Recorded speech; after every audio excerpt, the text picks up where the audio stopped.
Débora, vamos seguir falando desta ligação de Lula e Donald Trump.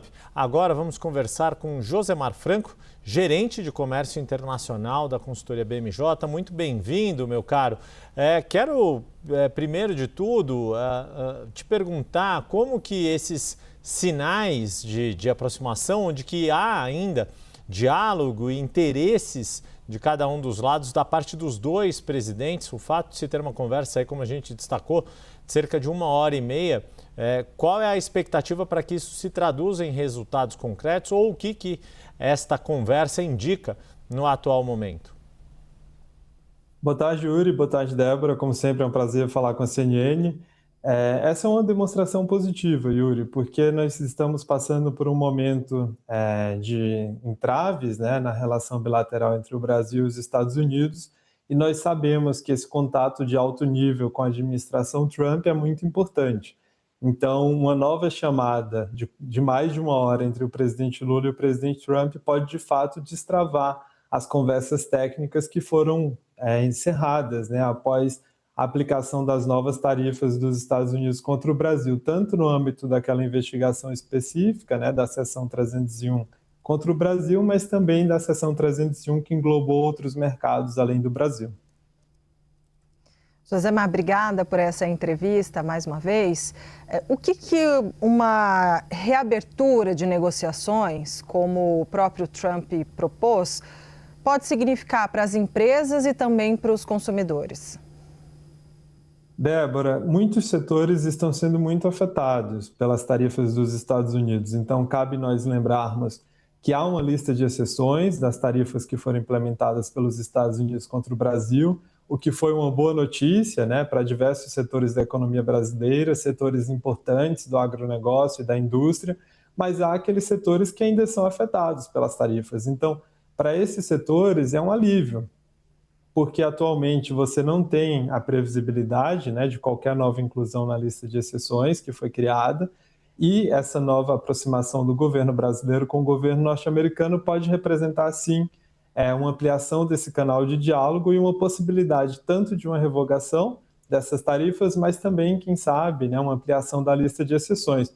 O governo brasileiro ele esbarra numa série de demandas do governo norte-americano em questões muito sensíveis, mas se nós levarmos em consideração algumas negociações importantes que foram feitas por outros parceiros comerciais, como é o caso do Canadá, que também tem sofrido com a tarifa muito elevada, é possível sim encontrar um caminho de diálogo um pouco mais técnico e fugir dessas questões mais políticas. Eu ia pegar exatamente desse ponto, Josemar, na avaliação de vocês, é possível se falar em visões diferentes e eventualmente divergentes dentro da gestão Donald Trump? Se haveria um lado mais pragmático, principalmente da parte do próprio presidente Donald Trump, e um lado mais político, e talvez o que tenha ficado mais evidente para nós aqui tenha sido Marco Rubio e o Departamento de Estado americano?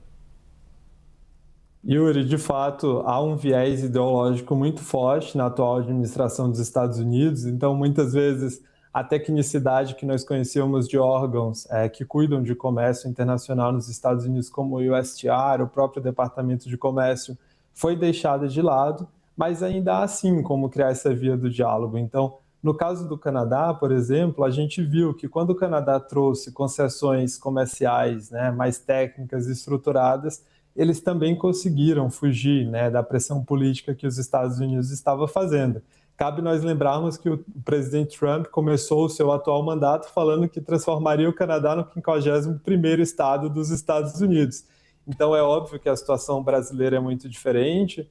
O Brasil não tem uma interdependência tão forte como tem o Canadá, mas é necessário que o governo brasileiro busque sim criar essa via do diálogo mais técnica para fugir de questões tão políticas como são as críticas feitas ao STF e a outras políticas públicas brasileiras. Josemar, além das tarifas, Lula e Trump também conversaram sobre uma série de outras questões, falaram sobre facções, né, sobre a designação de organizações criminosas como terroristas, a guerra no Oriente Médio, a guerra na Ucrânia. Você acredita que algumas dessas outras discussões também devem impactar a dinâmica da economia do Brasil? Débora, atualmente o Brasil ele tem uma relação muito inflamada com os Estados Unidos, então qualquer sinalização mais positiva em relação ao posicionamento brasileiro sobre esses temas que são sensíveis aos Estados Unidos, sim, deve resultar numa melhoria da relação bilateral. Mas nós sabemos que os Estados Unidos têm definido com muita clareza, né, o que é prioritário para eles nessa mesa de negociação, isso fugindo inclusive desses temas mais políticos. Então, cabe nós destacarmos, por exemplo, o papel, né, do setor de minerais críticos. O Brasil tem algumas das maiores reservas do mundo em relação aos minerais críticos e os Estados Unidos têm pressionado bastante, né, para que hajam concessões nesse sentido.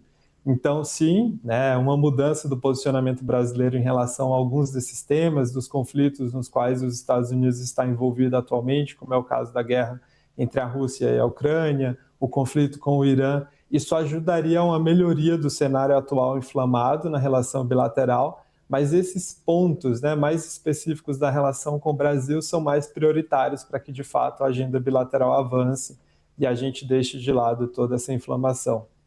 Josemar, você falou de minerais críticos e esse tem sido um ponto importante. Na sua avaliação, quais são os caminhos, alternativas que o Brasil deve adotar ou que já tem adotado para conseguir tirar o melhor proveito possível do fato de sermos aí o segundo país em jazidas, né, de minerais críticos e terras raras, atrás apenas da própria China, que é o principal adversário geopolítico dos Estados Unidos no momento? Yuri, eu citei o caso do Canadá, mas é também importante que a gente aprenda algumas lições com o caso chinês na negociação com os Estados Unidos. Então, nós não temos o poderio econômico e o poderio militar que a China tem, mas nós temos esse asset, né, que são as nossas reservas de minerais críticos. Os Estados Unidos têm completa noção da essencialidade que é o Brasil nessa discussão e não quer depender tanto, né, dos chineses, apesar deles terem grandes reservas, o Brasil pode ser um aliado importante. Então, hoje, os Estados Unidos veem com muito receio a presença chinesa no Brasil, principalmente nessa área de minerais críticos. E sim, existem várias oportunidades de diálogo para explorar e ampliar a presença dos investimentos norte-americanos aqui no Brasil.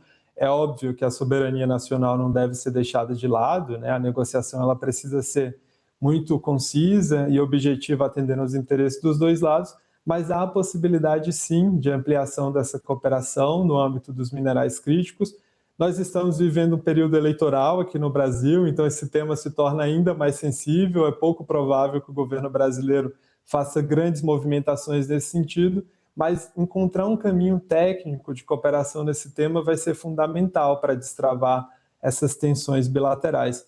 Pelo que me parece, Yuri e Débora, os dois governos devem esperar um pouco mais, inclusive os resultados das eleições, tanto aqui no Brasil como nos Estados Unidos, para fazer novos e grandes acenos. Então, esse é o tema prioritário, mas é pouco provável que dos dois lados a gente tenha alguma grande movimentação neste momento por conta do cenário eleitoral. Exatamente. A gente conversou com o Josemar Franco, gerente de comércio internacional da BMJ. Obrigada, Josemar, mais uma vez pela sua entrevista aqui na CNN. Foi um prazer, Débora. Até uma próxima. Muito obrigado mais uma vez, Josemar Franco.